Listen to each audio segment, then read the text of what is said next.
Okay, folks, this is the big workout session. You know how you have like the warm up and then the high energy where you're out of breath, the big intense part of your workout, and then you have the cool down. This is that middle part of that workout. So I'm told because I didn't really work out. But anyway, this is the big session. So if you need to get a cup of tea or you need to get a cold drink from the fridge, you need to stand up, do some exercises and some stretches. This is where we're going to actually kind of get into the real nuts and bolts. And we're going to be bringing in a couple of really professionals that will know a little bit more in depth of what to do in these situations. We're talking about My Money Solutions. So again, this is kind of the pinnacle part of all our workshops, and we're looking at how do you deal with debt, how do you deal with your bills, and then also income. And so how do we kind of work through that, bringing money in when you're kind of just all seeing just money go out. And we get that that's a hard thing to kind of think about when all you see is just money going out and it's just decreasing and it's getting in the red. Actually, there's some really small, manageable things to do that you might not think has a big impact, but it will have a big impact in the long run. So this section, we're going to be looking in your workbook from about page 10 again to about page 16. So it is a big chunk. So if you need to push pause just to go grab a cup of tea, do just that. If you need to have some little lollies to keep you going through the session, or fruit, if we're talking about workouts, then do just that. So this is that session. So please go get ready and then come on back and we're going to crack into it. Hey folks, good to have you back. And again, we've got Paul here with us to be able to share some of his superpowers and super information with us. But now that you would have just finished being able to kind of find a picture of your ins and your outs and used your bank statements to be able to color the picture in properly and worked it out, maybe you've worked it out a little bit yourself. And so now we're coming into what's the solution for this? And so I did tell you, grab a cup of tea or grab some water. This is the workout, the way you start to kind of put some real muscle into the work of being able to kind of see what's coming in and what's going out. So you've got that picture, and now it's to look at how do we solve some of these issues. Because like I heard from Paul earlier, there is a solution. Yeah, There is there's always a always a solution. solution. So we're going to look at some of the ways to be able to find those solutions for you to be able to get ahead with money and also make your dream a reality. So hopefully you've remembered your dream and you've got it up somewhere that you can see it. So I guess one of the big things is four things to kind of know about debt. And there's safe debt and there's high risk debt. And so how they can be solved, because there is a solution, and that there are people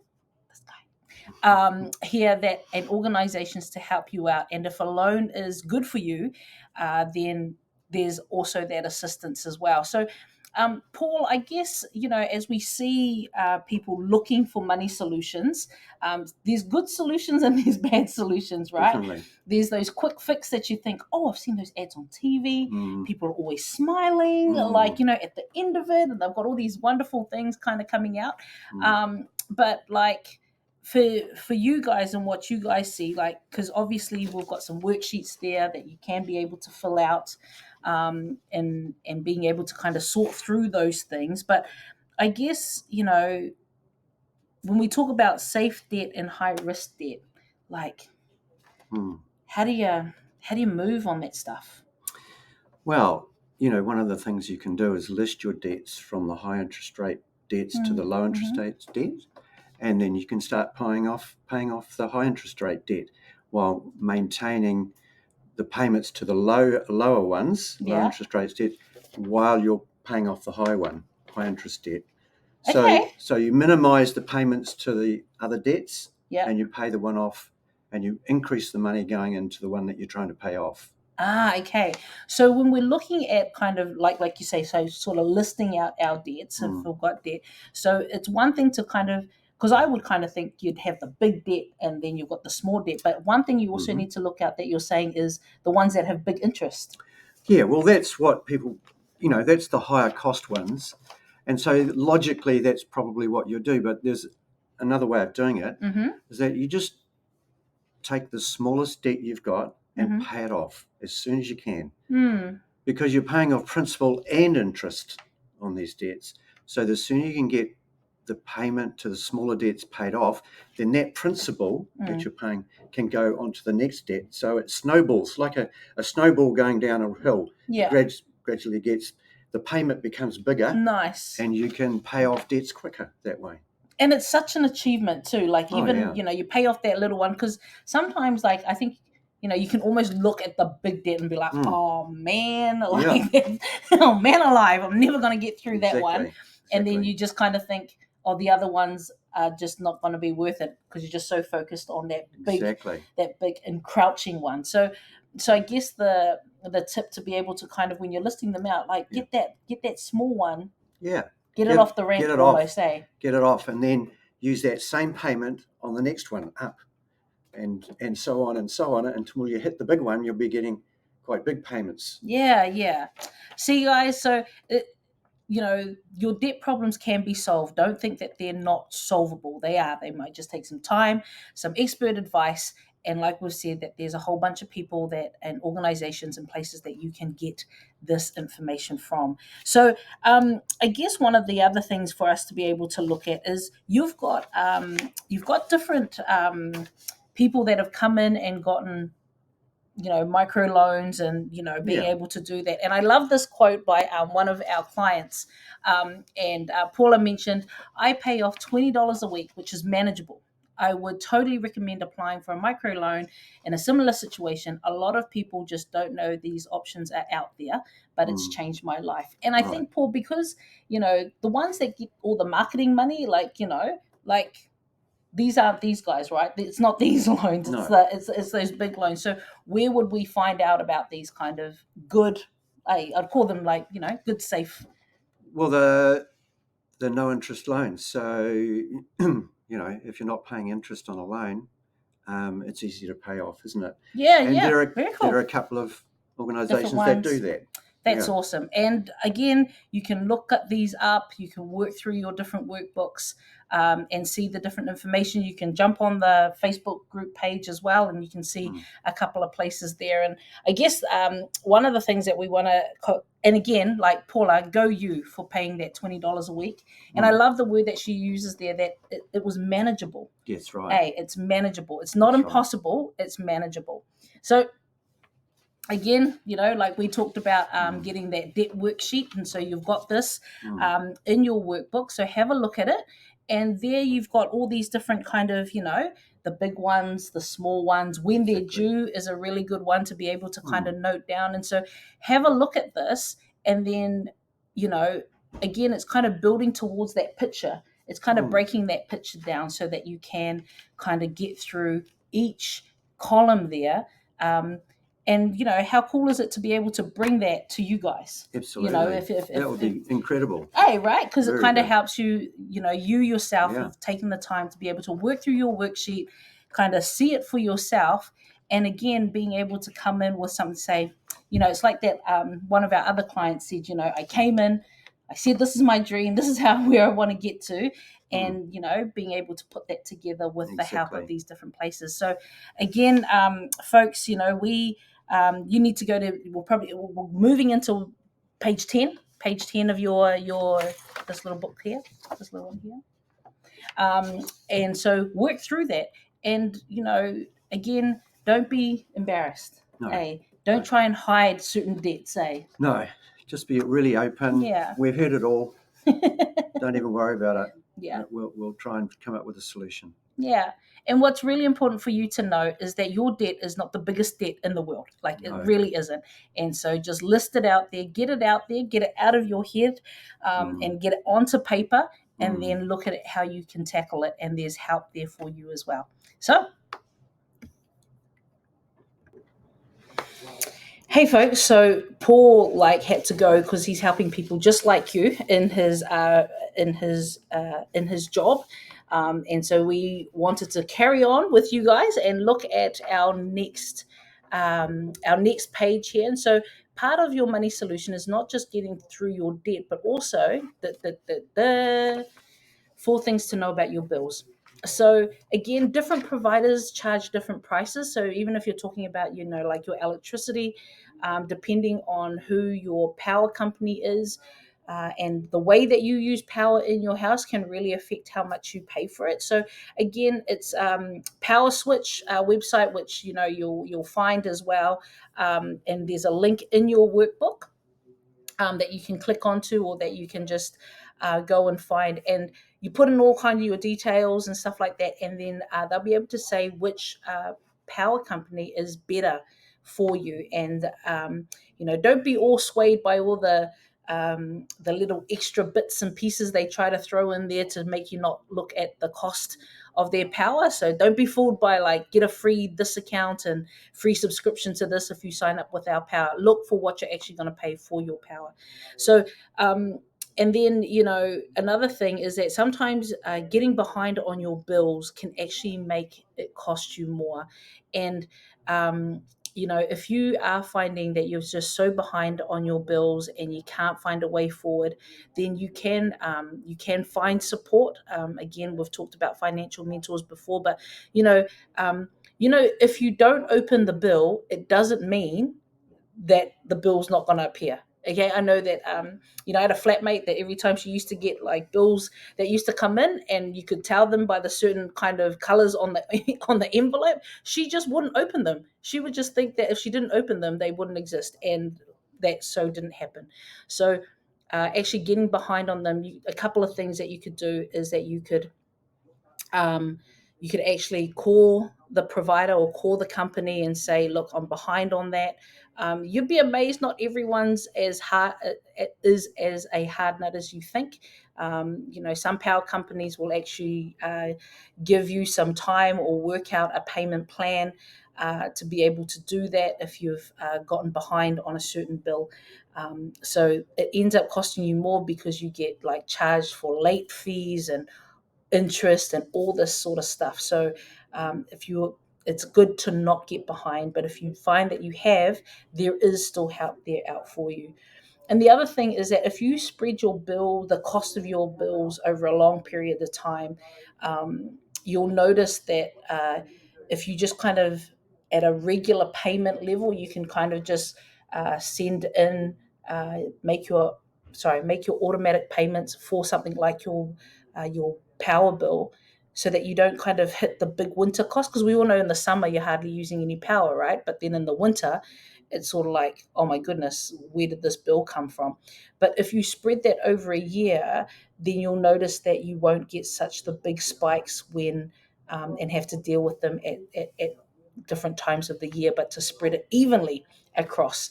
And the other really cool thing that you might have access to, and hopefully you would, is find the apps.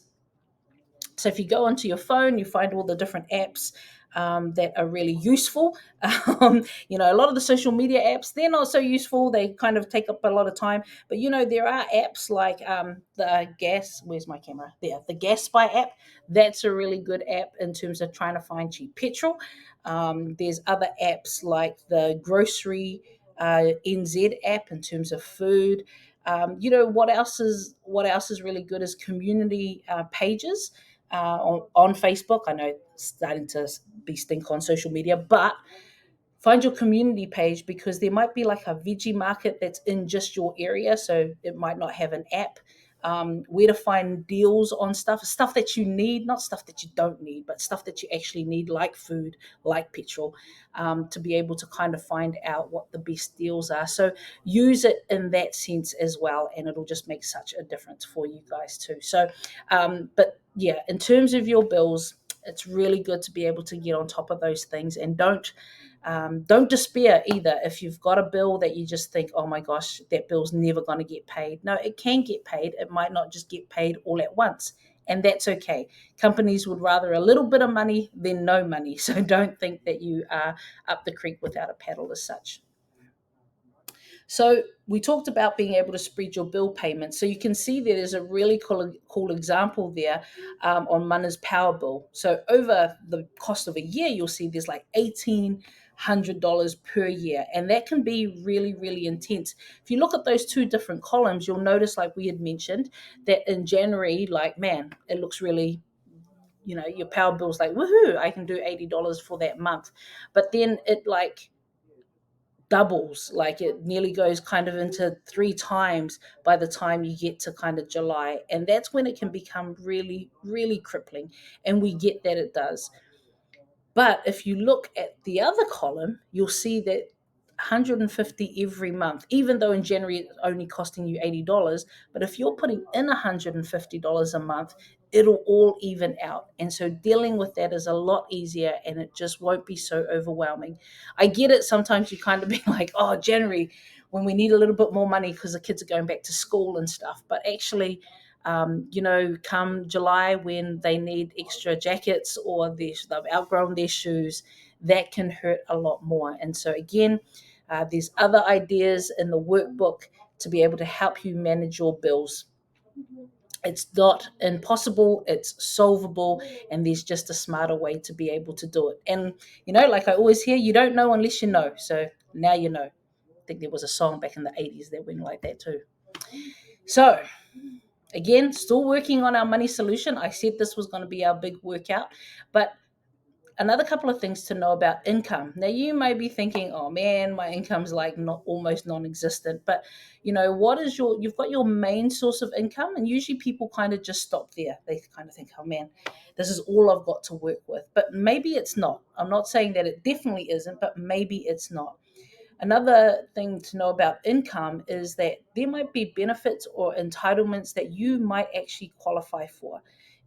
Most people kind of think that if you've got a job or even if you own your home, that there would be no benefits or entitlements that you could qualify for. But again, you don't know unless you know. So we're telling you that there's some stuff that you might not know. So go check them out. You can go to websites as well if you don't want to go and talk to someone straight off. Check out the WINS websites. You might get assistance for like childcare, all that kind of stuff. And it's really good to be able to kind of find that stuff out, because you don't know everything, and neither do we, but there are people that really know about these things. So we've gone on about our financial mentors. They would know a lot of those different entitlements, so you can ask them. But also you can go check those things out for yourself, and there's a couple of websites that you can do that in. And then the third one, which is kind of like the one I really like, is what are ways that you can earn more money? Now, I get it. If you're strapped with time and you've got busy family life and you do and you've got your job as well, this can seem like, oh man, it's so not worth the amount of time that I've got to put into this. But there's a really great way of being able to supplement some of that money, and it just can be such a positive experience as well. I love garage sales. I love doing them. I love going to them because it does a couple of things. One, it gets rid of a lot of clutter that you might be, but two, it also allows everyone in the family to be involved in this project. And then you do get a little bit more money in. Is there stuff that you can sell? Where are those presents that you kind of get but you never actually really use, and you haven't exactly gone to exchange them? Maybe you can sell them, put them on Marketplace, put them on Trade Me. Again, can you do some babysitting, mowing lawns, all this stuff? And it doesn't need to be something that just the main income earner does. It can be something that the whole family can get involved in. That way, you're giving, you're recycling toys, you're being able to reduce waste as well, and again, being able to bring in money into the home as well. So that's a really cool thing to be able to do. And so again, whānau, these are parts of your money solution.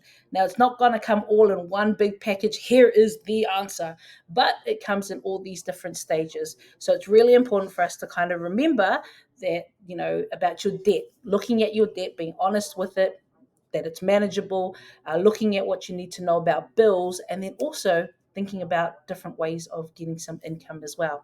So that's us. Thanks for sticking around. Thanks for listening. Remember, you can always go back if I spoke too fast, or if you missed a slide, you can go back and pause it. But that's a wrap for us. Keep at your money journey.